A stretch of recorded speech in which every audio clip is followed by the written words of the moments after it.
सगळ्याला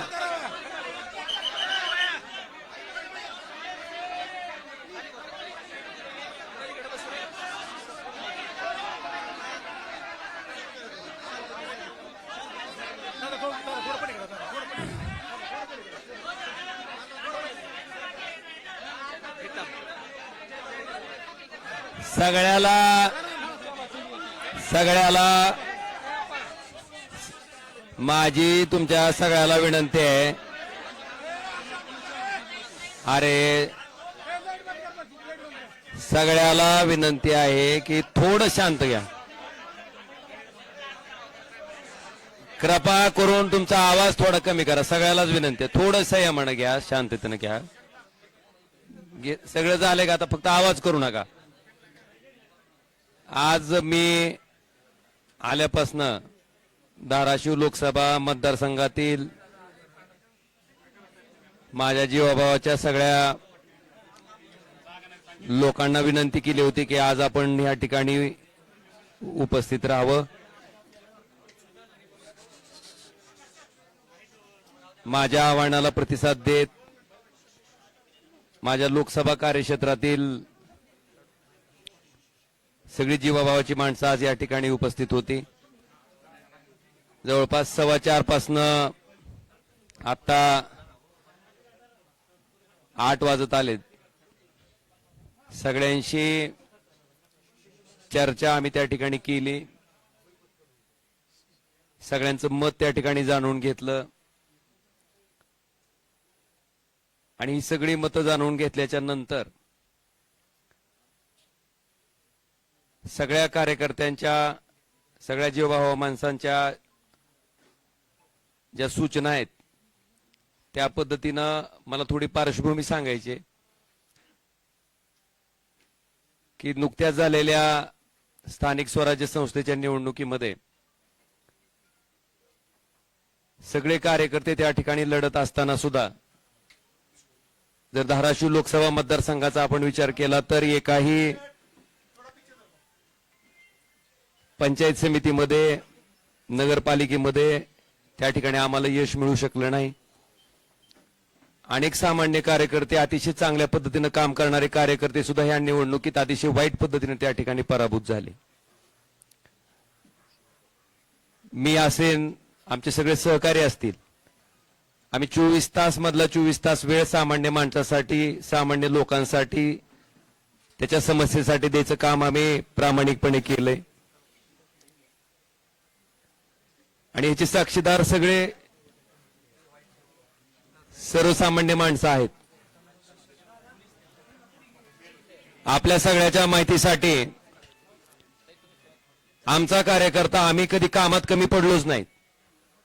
लोकांच्या समस्या सोडवण्यातही आम्ही कधी कमी पडलो नाहीत. पण दुर्दैवानं सत्तेमुळं त्या ठिकाणी आम्हाला या पराभवाला सामोरं जावं लागलं. मला आपल्याला अतिशय प्रामाणिकपणे सांगायचं की सामान्य माणसाच्या कामासाठी खरं तर इथं आम्ही लोकप्रतिनिधी म्हणून बसलेलो आहेत. सामान्य माणसाच्या अक्षरशः ट्रान्सफॉर्मरला सुद्धा त्या ठिकाणी अडचणी येत होत्या. आज सगळ्यांच्या माध्यमातून त्या ठिकाणी आम्ही निर्णय घेतलाय की शिवसेना पक्षात त्या ठिकाणी आम्ही जाणार आहेत.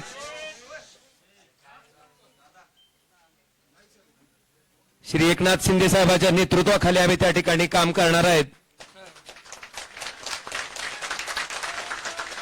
याच्या पाठीमागची पार्श्वभूमी अशी आहे की आपण बघितलं असेल, ज्या कारणामुळे त्या ठिकाणी मी माझं सार्वजनिक जीवन सुरू केलं की या वाईट वृत्तीची लोक कुठल्याही परिस्थितीत त्या ठिकाणी राजकारणाच्या पटलावर राहिली नाहीत पाहिजेत. ती भूमिका आजपर्यंत मी त्या ठिकाणी चोखपणे निभावत आलो. कायदेशीर बाबीवर सुद्धा आम्ही त्याच पद्धतीनं पूर्ण आमच्या कुटुंबानं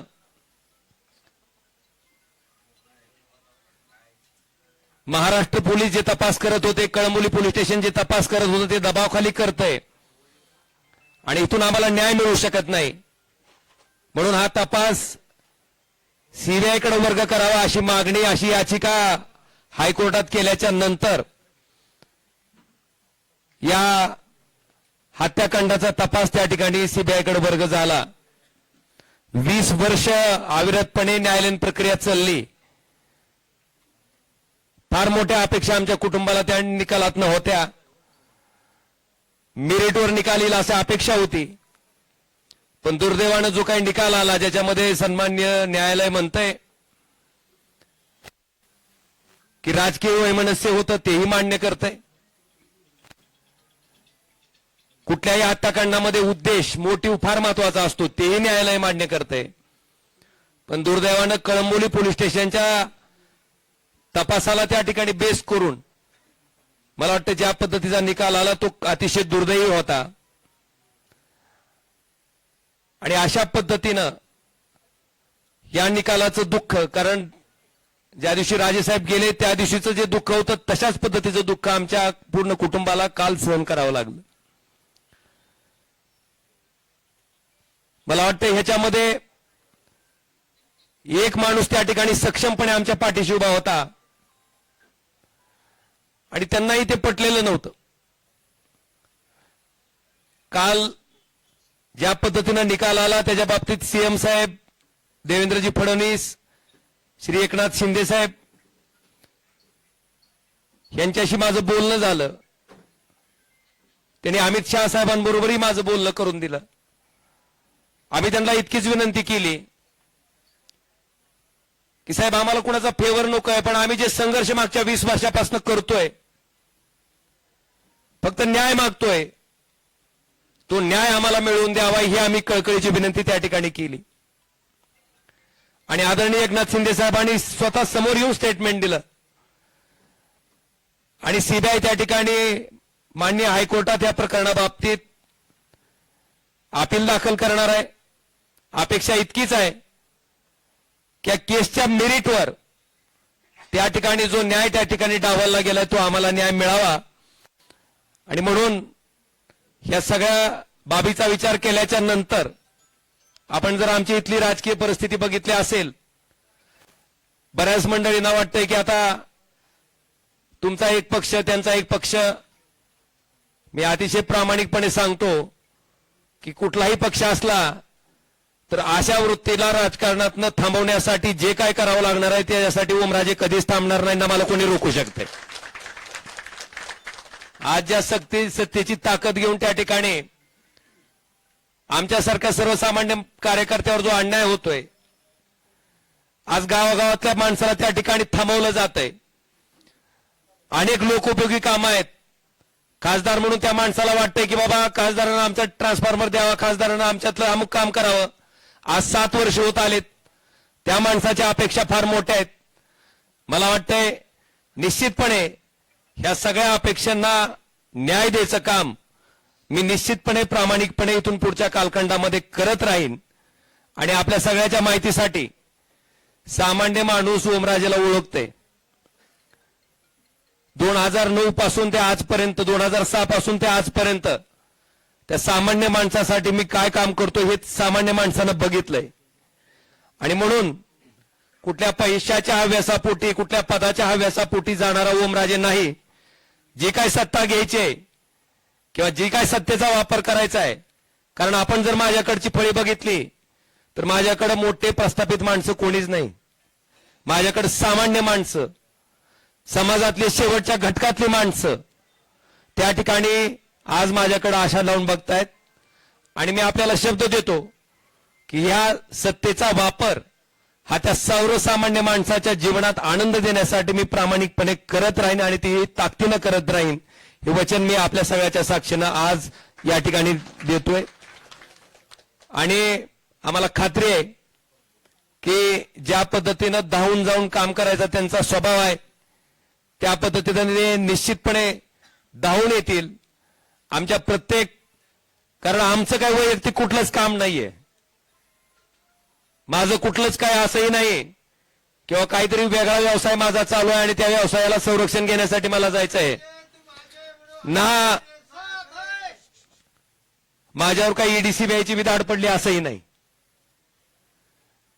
बांधवांनो, प्रामाणिकपणे काम करणारा 24 तास मधला 24 तास वेळ देणारा मी एक सामान्य कार्यकर्ता आहे आणि निश्चितपणे यांच्या नेतृत्वाखाली आम्ही अतिशय चांगल्या पद्धतीचं काम आपण जर बघितलं असेल तर कृष्णा मराठवाडा सिंचन प्रकल्प जो की कित्येक वर्षापासून त्या ठिकाणी अपूर्ण आहे.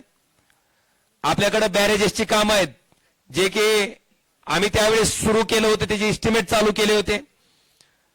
मला वाटतंय या सत्तेचा उपयोग कशा पद्धतीने केला जाऊ शकतो हे निश्चितपणे आम्ही धाराशिव लोकसभा मतदारसंघातील जनतेला चांगल्या पद्धतीने त्या ठिकाणी राबवून, नुसत्या घोषणा नाहीत तर त्या राबवून अतिशय चांगल्या पद्धतीनं दाखवून देऊ, हेही वचन मी आजच्या या पत्रकार परिषदेच्या निमित्तानं देतो.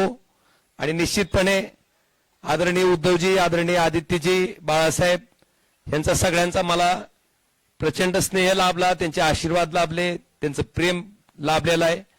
मला वाटतंय माझ्या मनात, माझ्या तोंडात कधीही कुणाबद्दलही वाईट शब्द कधी आलेला नाही, येणारही नाही. आणि मी मगाशी आमच्या सगळ्या सैनिकांना सुद्धा सगळ्यांना सांगितलं की एकही शब्द भले कुठल्याही प्रकारची कशाही प्रकारची कमेंट पुढे न आली तर मला वाटतंय मातोश्रीबद्दल आपल्याकडनं एकही शब्द जायला नको, ही मी विनंती सगळ्या आमच्या कार्यकर्त्यांना केलेली आहे. मी त्यांचंही मनापासून आभार व्यक्त करतो. आणि निश्चितपणे माझा पुढचा जो राजकीय प्रवास आहे हा राजकीय प्रवास सर्वसामान्य माणसाच्या जीवनात आनंदाचे क्षण आणण्यासाठी, त्याला सुखाचे क्षण देण्यासाठी मी कायमस्वरूपी अविरतपणे जसा आधी काम करत आलोय त्याच पद्धतीने अविरतपणे त्यांच्यासाठी काम करत राहीन, हेही वचन देतो.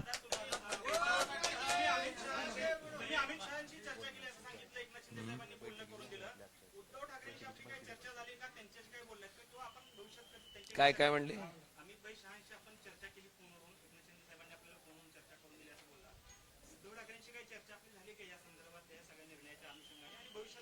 कुठल्या कशाबद्दल म्हणताय?